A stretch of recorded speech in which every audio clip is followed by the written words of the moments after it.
Spider-Gwen. Gwen Weissman, come on up. Woo!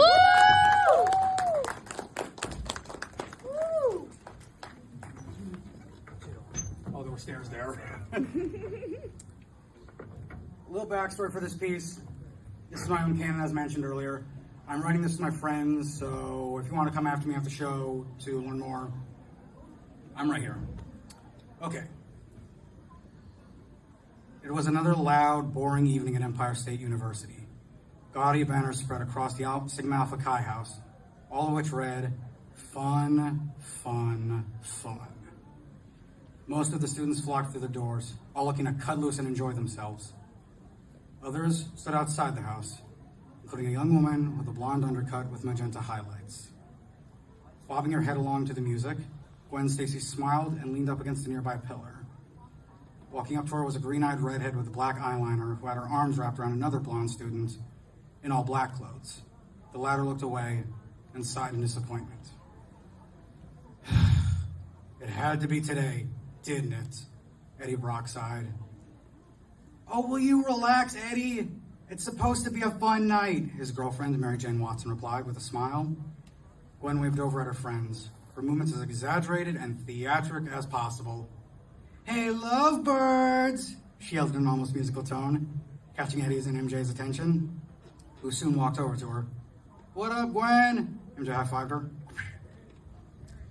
You know, the usual shtick. How about you, Eddie? I'm still breathing, so that's a plus. He shrugged, earning a chuckle from MJ. Gwen crossed her arms and shook her head with a smirk. What's eating you, Eddie? I know that when something happens, you act all odd. Hearing this made Eddie scratch the back of his head, muttering something under his breath. Mind repeating that so we can all hear you? MJ nudged him. Oh, I'm just, you know, the Sigmas. They irk me to no end. Eddie looked down with a groan. Not all of them suck, Eddie, you know that, Gwen shrugged. But MJ gestured, so-so, before pointing to one student walking into the house, a crate of beer in each hand. When he walked in, the entire crowd inside cheered, much to Gwen, Eddie, and MJ's disbelief. Reisman, they all said in unison. Well, okay, we all know Doug is an obnoxious dude, bro. I cannot believe you just said the word dude, bro, MJ. Eddie tried not to explode in a fit of hysterical laughter, but quickly stopped when MJ leaned her head against his chest. But you still love me. The redhead smiled with a blush. Eddie's eyes went wide, and his cheeks turned deep crimson. Oh, you two are absolutely adorable. Gwen patted them on the back of the head. Both on the back. I cannot speak today, apparently. Speaking of adorable, how's Pete doing? MJ's eyes perked up and looked at Gwen excitedly. Safe to say, he'll be here next Tuesday. Gwen threw up her hands in excitement, but slowly lowered them as a familiar tingle ran up the back of her neck. She shuddered ever so slightly, unnoticeable by MJ and Eddie. Hey, guys, I have to go. I'll be right back. Gwen rubbed the back of her neck. MJ and Eddie nodded in acknowledgement, and Gwen ran near an alleyway.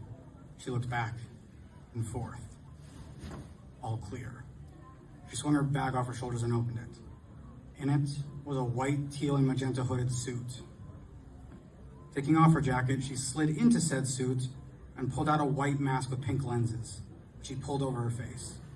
With a bright flash, the inner face beamed before her eyes, pulling up her vitals. And let's go, Spider-Woman said as she climbed up the alley walls and swung upwards. Getting a better view, she saw what looked to be a young man in a large yellow and green raincoat. She zoomed in to get a better look. The red hair with blue highlights combined with that build can only mean one thing. Max Dillon? Much to Spider-Woman's horror, Max's hands started surging with white-hot electricity while shooting a blue bolt from his left hand, blasting open the wall of the Sigma house. The sound of thunder and screams echoed through the campus like a rocket taking flight. Spider-Woman leapt down, landing right behind Max, who was already starting to strike people down. Max! She cried out, causing her attacker to turn his head. His pale green eyes met hers in such a way It sent shivers down Spider-Woman's spine. If you think you can stop me, you won't. I don't need you anymore, Spider-Woman. That doesn't excuse the fact that you're hurting people. Innocent people. No one is innocent. No one! Max's eyes flashed white as another bolt of electricity shot forth. Spider-Woman jumped over it, firing a ball of webs into his face. Now that ought to put some dirt in your eye, she said, stretching her arms, before Max zapped the webs from his face and started levitating off the ground. Max, you don't have to do this. I know what it's like, the heroine pleaded.